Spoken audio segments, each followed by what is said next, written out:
Hello friends, KG classes में आपका स्वागत है। आज हम आपको long answer write a note on Wordsworth concept of poetic diction. Answer: while writing poetry, Wordsworth could not relish the established poetic diction of the 18th century. Instead of treating poetry as an embellished product of high poetic skill, he simply aimed at expressing truth. For this purpose, he thought the current language was inadequate. In the preface, he explained and his point. Without being capably particular, I do not know how to give my reader a more exact notion of the style in which it was my wish and intention to write than by informing him that I have at all times endeavored to look steadfastly at my subject. Consequently, there is, I hope, in these poems little falsehood of description, and my ideas are expressed in language fitted to their respective importance, but it has necessarily cut me off from a large portion of phrases and figures of speech which from father to son have long been regarded as the common inheritance of poets. I have also thought it expedient to restrict myself still further, having abstained from the use of many expressions in themselves proper and beautiful, but which have been foolishly treated by bad poets. Still, such feelings of disgust are connected with them as it is scarcely possible by any act of association to overpower. These views indicate that Wordsworth's intention was to use a different kind of language in poetry. He found the current language in an artificial and gaudy. In the excursion, he writes, "Earth is sick and heaven is weary of the hollow words which state and kingdoms utter when they talk of truth and justice." Wordsworth was utterly disgusted with artificiality, slavery to fashion and social convention, false pride of place and power, contempt for the humble walk of the life and for the simple joy that life affords, craving for stimulant and love of hollow forms of speech prevalent among the highly placed politicians and statesmen. Therefore, he switched over to the humbler pupil whom he found free from the vices and follies of the age of social vanity. He writes in the preface, "The language too of these men, humble and rustic pupil, has been adapted, purified indeed from what appeared to be its real defect, from all lasting and rational cases of dislike or disgust, because such men wholly communicate with the best object from which the best part of language is originally derived, and because from their rank in society and the sameness and narrow circle of their intercourse being less under the influence of social vanity, they convey their feeling and notion in simple and unelaborated expression." Wordsworth chose humble and simple rustic life for reason of his own. He believed that in that condition the essential passion of the heart find a better soil in which they can attain their maturity, are less under restraint, and speak a plainer and more emphatic language, because the manners of rural life are more durable, and lastly because in that condition, the passion of man, are incorporated with the beautiful and permanent forms of nature. Wordsworth obviously considered the language of the rustic as more permanent and a more philosophical language than that which is used by poets who tend to separate themselves from the sympathies of men and who indulge in arbitrary and capricious habits of expression in order to furnish food for fickle taste and fickle appetites of their own creation. But Wordsworth was also conscious of the limitations of the language of rustics. He knew that their language possessed crudities and impurities, so he spoke of a selection of language really used by men. He emphasized the need of purifying their language of what appear to be its real defects. The language of the rustic must be purified of provincialism, colloquialism, and all that might cause disgust and dislike. Wordsworth also declared that there is no essential difference between the language of poetry and that of prose. He said that a large portion of the language of every good poem can be in no respect different from that of good prose. To justify his assertion, he wrote, "Poetry sheds no tears, much as angels weep, but natural and human tears she can boast of no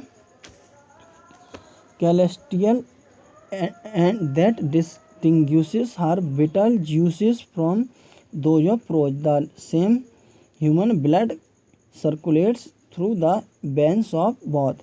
By stating this, Wordsworth wished to establish the simple truth that what was false, unreal, affected, bombastic, or nonsensical in prose is not less so in verse. He was simply controverting the assumption that underlay the criticism of his own ballads, that a writer in verse is not a poet unless he use artificially ornamental language, not justified by the strength of the emotion expressed. In fact, Wordsworth meant to establish that if the order of words in any verse happened to be the same as that in prose, it did not follow that it was prosaic in the sense of being unpoetical. By setting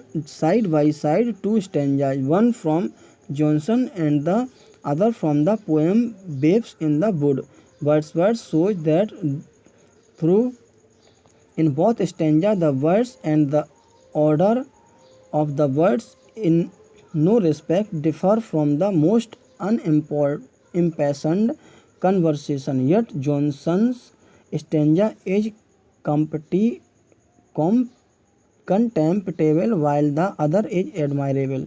Wordsworth also established that this difference arises not from the meter, not from the language, not from the order of the words, but the matter expressed in Dr. Johnson's stanza is contemptible.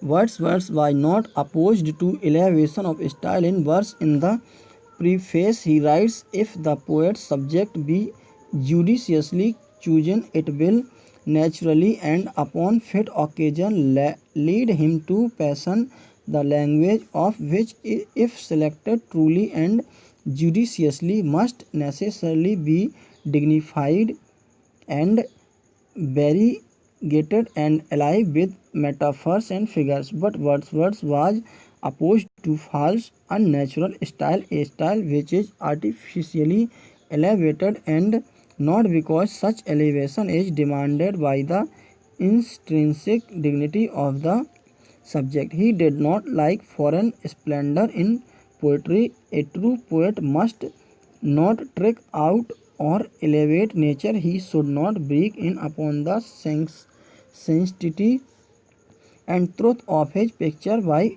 transitory and accidental ornaments. In this connection of the views of mayors are noteworthy. All sincere styles are congruous to one another, whether they be adorned or no, as all high nature are congruous to one another, whether in the grave of peasant or the prince. What is incongruous to both is affection, vulgarity, egoism, and while the novel style can be changeably childlike or magnificent, it as its theme requires, the ignoble can either simplify itself into purity or deck itself into grandeur.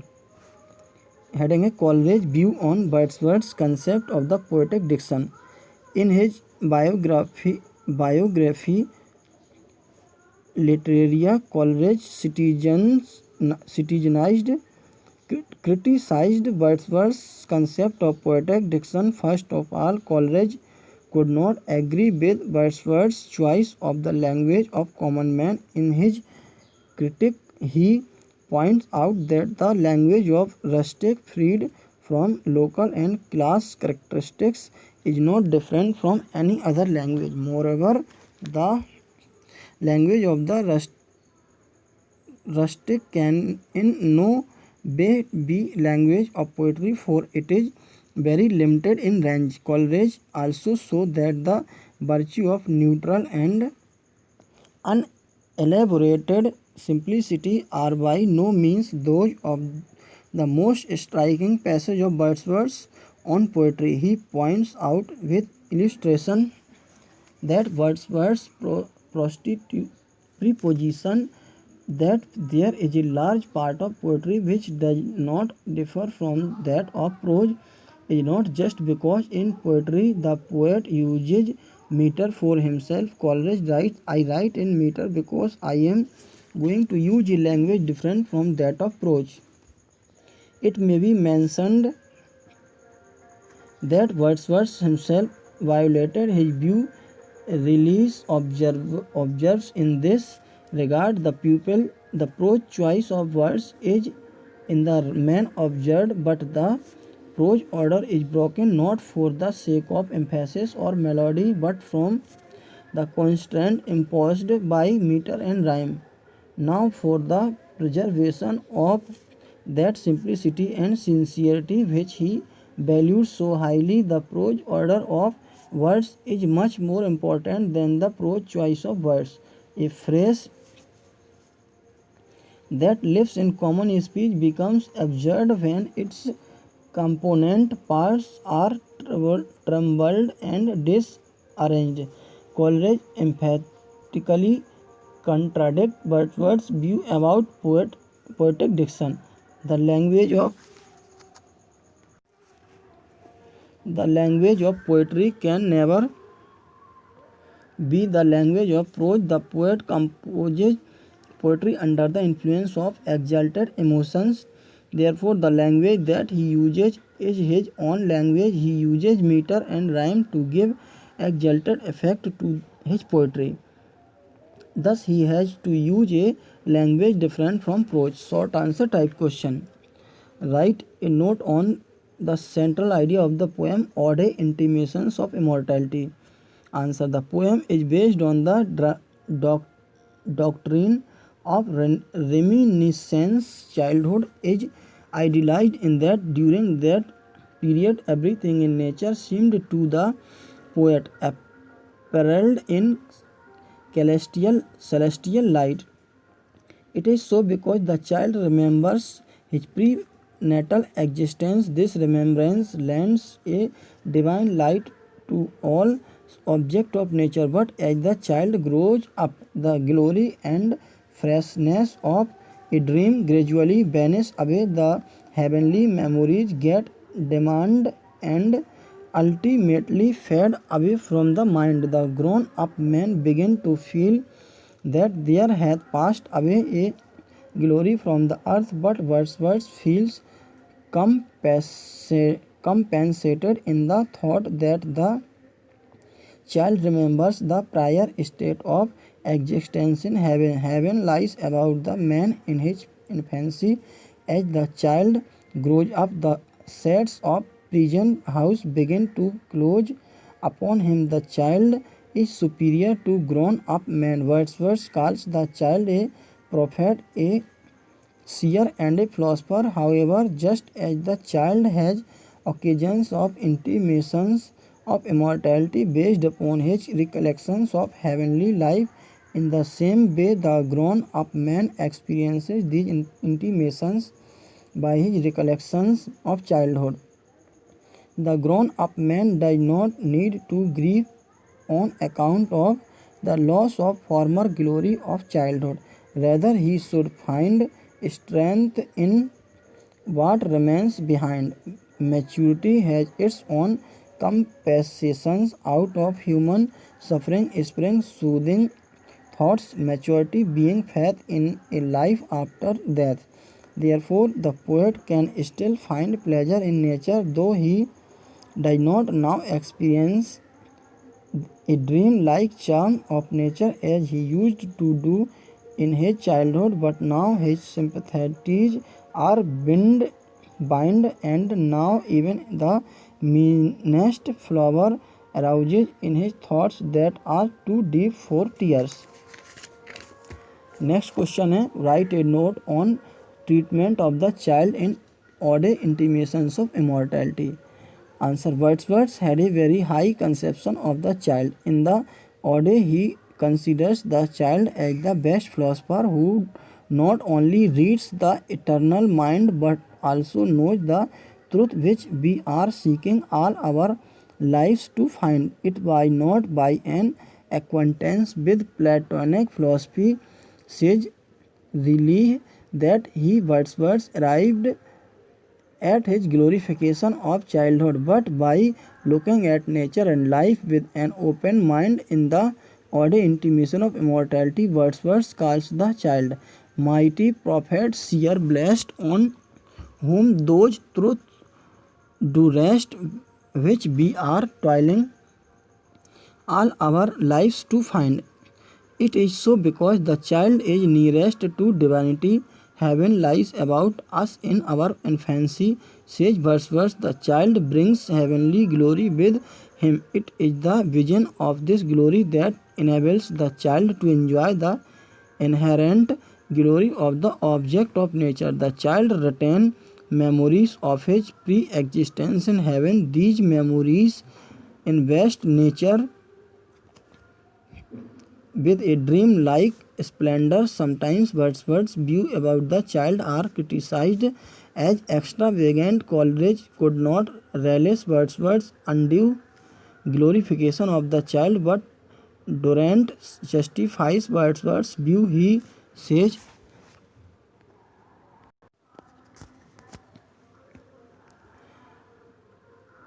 the apparent extravagance of this idea, which was severely castigated by Coleridge, is less extreme if we remember that the child is here being contrasted with the adult, and that the child is called a philosopher only by a kind of paradox. Although deep and silent, and therefore incapable of understanding what it knows, the child is a philosopher only by being naturally close to source of joy. Next question, write a critical appreciation of the poem The World is Too Much With Us. Answer: The World is Too Much With Us is one of the very important poems of Wordsworth, written on the Miltonic sonnet pattern. This sonnet reveals the poet's innermost feeling. It is an excellent piece of poetry in which we find Wordsworth's remarkable merit as a sonneteer. The sonnet is a scathing attack on the gross materialism and consequent moral and spiritual decay of the people of his times. Wordsworth is panned to see people busy hoarding and squandering wealth and thus wasting their nobler and greater power, their spiritual power, getting and splending be lay waste our powers. People have sold themselves to the god of wealth. They are too much occupied in worldly affairs. Wordsworth deplores the loss of feeling of for nature. The material men have no love left for nature. The beauties of nature do not move them. The sea that bears her bosom to the moon, the winds that will be howling to all hours and are up gathered now like sleeping flowers. For this, for everything we are out of tune, it moves us not. These lines testify how much Wordsworth loved nature. Here he reminds us that nature has something for us which no worldly thing can provide. Therefore, Wordsworth want to be nurtured in the outdated creed of paganism which used to worship nature. The sonnet is written in a dignified style. The style is compact and precise. The language is simple, but Wordsworth are chosen with care and used with purpose. Objective type question. William Wordsworth was born on the 7th of April in 1770. Question. Who was the father of Wordsworth? Answer. John Wordsworth. Question. When was Wordsworth sent to the grammar school at Hogshead? Answer. 1778. Question. As a student in grammar school at Hogshead, Wordsworth wrote some poems and an irregular sonnet which appeared in the European magazine in answer 1787. Question. William Wordsworth got his higher education in answer Cambridge. Question. When did Wordsworth take his BA degree? Answer 1791. Question. When was the poem of Reverie of Poor Susan written by Wordsworth? Answer. When he was staying in London. Question. Wordsworth is two poems, An Evening Walk and Descriptive Sketch, in which Coleridge saw the pronounced emergence of an original poetical genius, appeared in answer 1793. Question. Name the friend and admirer of William Wordsworth who left a legacy of 900 for him. Wordsworth. Answer है रेस्ली Calvert. Question. When was Wordsworth settled at Dove Cottage? Answer 1799. Question. When did Wordsworth visit to Coleridge at Nether Stowey? Answer 1797. Question. Wordsworth along with Dorothy moved to Alfoxden. Answer 1797. Question. William Wordsworth died in answer 1850. Question. Name the author of Ode Intimations of Immortality. Answer William Wordsworth. Thanks. Best of luck.